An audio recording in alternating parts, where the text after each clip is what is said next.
Capítulo 9. O que significa esta cerimônia? Êxodo 12. Nós devemos olhar tudo o que há neste mundo sob a luz da redenção, e assim o veremos corretamente. Faz uma diferença maravilhosa se você vê a providência do ponto de vista do merecimento humano ou do pé da cruz. Não vemos nada do modo real enquanto não o vemos através do vidro, o vidro vermelho do sacrifício expiatório.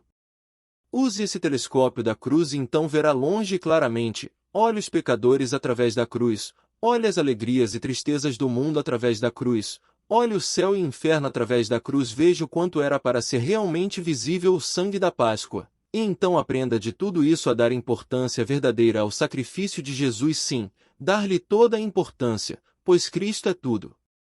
Nós lemos em Deuteronômio, no 6º capítulo, versículo 8, com respeito às ordens da lei do Senhor, o seguinte: amarre-as como um sinal nos braços e prenda-as na testa. Escreva-as nos batentes das portas de sua casa e em seus portões. Observe, então, que a lei deve ser escrita logo ao lado dos memoriais do sangue. Na Suíça, nas vilas protestantes, podiam ser vistos textos da Escritura nos umbrais das portas. Seria tão bom que tivéssemos esse costume na Inglaterra. Quanto do Evangelho poderia ser pregado aos passantes se textos bíblicos estivessem acima das portas dos cristãos? Poderia ser ridicularizado como farisaísmo, mas poderíamos nos acostumar. Poucos são sujeitos, nos dias de hoje, à acusação de serem religiosos demais. Eu gosto de ver textos da Escritura em nossos lares, em todos os cômodos, nas molduras acima das portas, e nas paredes, mas do lado de fora da porta, que beleza de anúncio o Evangelho poderia ter por preço tão econômico. Mas note que, quando o judeu escrevia nas colunas de sua porta uma promessa, um preceito ou uma doutrina, ele tinha de escrever sobre uma superfície manchada de sangue, e quando a Páscoa do ano seguinte chegava, ele tinha de aspergir o sangue com hisopo bem em cima da escrita. Parece-me ótimo pensar na lei de Deus ligada àquele sacrifício expiatório que o engrandeceu e o tornou honrável. Os mandamentos de Deus vêm para mim como um homem remido, suas promessas são para mim como um homem comprado pelo sangue, seu ensino me instrui como pessoa por quem a expiação já foi feita.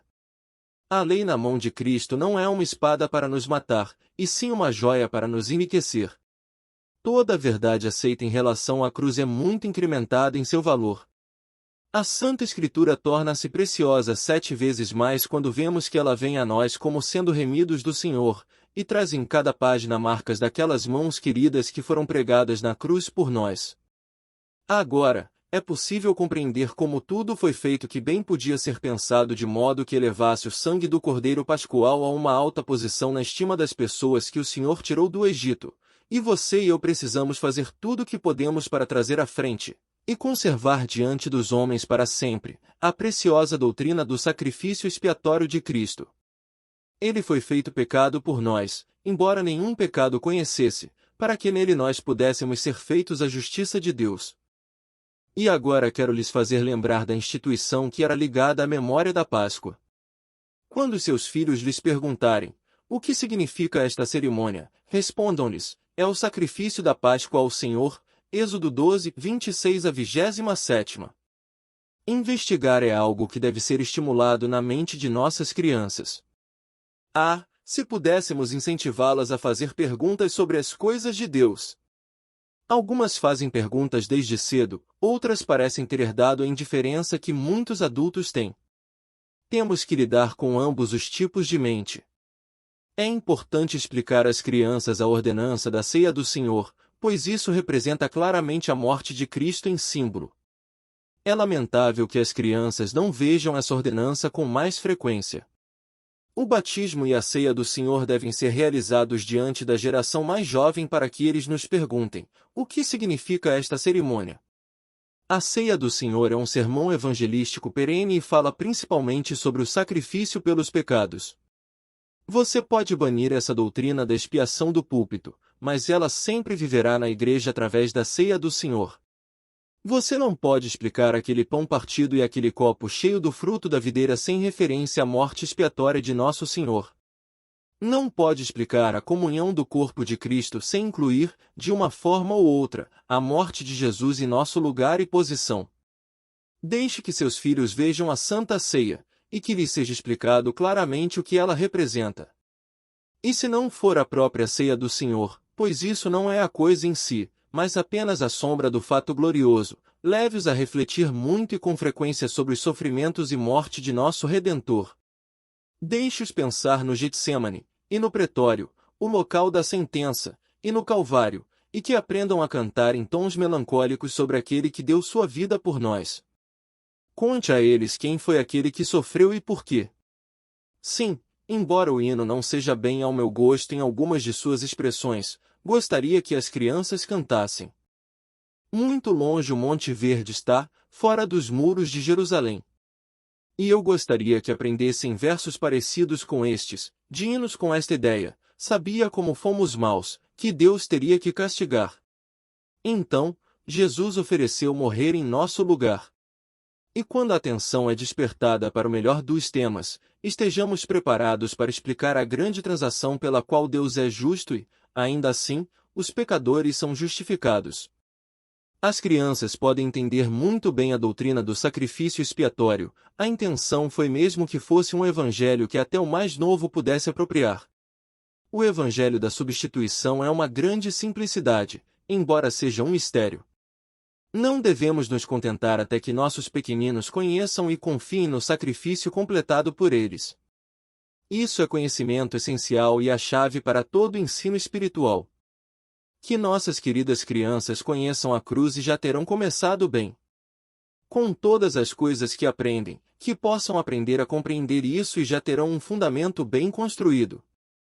Para isso, você deverá ensinar à criança que ela necessita de um Salvador. Você não pode se omitir dessa tarefa. Não bajule a criança com bobagem sobre sua natureza ser boa e precisar ser desenvolvida. Diga-lhe que precisa nascer de novo.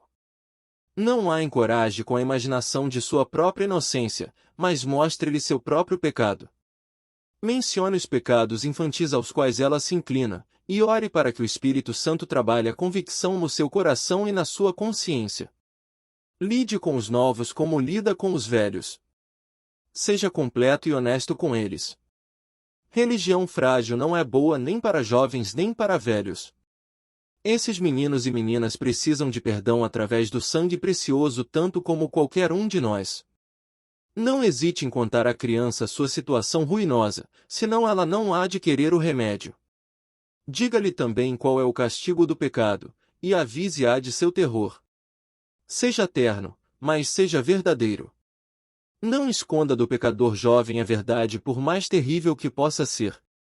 Agora que chegou aos anos de responsabilidade, se não acreditar em Cristo, ficará numa situação desfavorável com Ele no grande dia final. Coloque diante dela o trono do grande julgamento, e lembre-a de que terá de dar contas das coisas feitas no corpo. Trabalhe para acordar a consciência, e ore a Deus pelo Espírito Santo para trabalhar junto a você até que o coração se enterneça e a mente perceba a necessidade da grande salvação. As crianças precisam aprender a doutrina da cruz para que possam encontrar a salvação imediata. Sou grato a Deus porque em nossa escola dominical, nós acreditamos na salvação das crianças quando ainda são crianças. Quantos meninos e meninas eu tive a alegria de ver se oferecerem para confessar sua fé em Cristo!